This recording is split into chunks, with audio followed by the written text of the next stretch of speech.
Kinagat ng daga.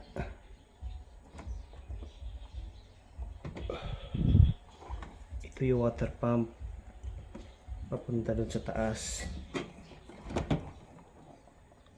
Ayan, kinagat ng daga.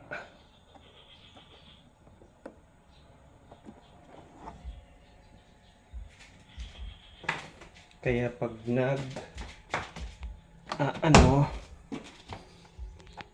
bumubuga to ng tubig, naglalabas. Akala ko dito dumaan yung tubig, hindi.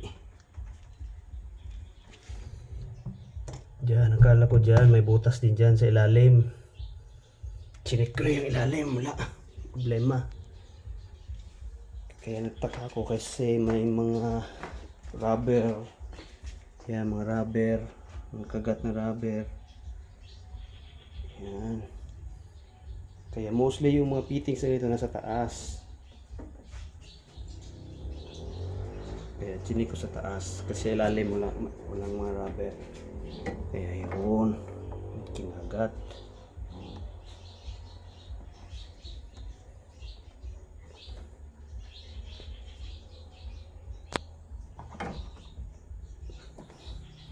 Madali lang tanggalin itong sa taas. Dalawang screw lang. Isa, dalawa.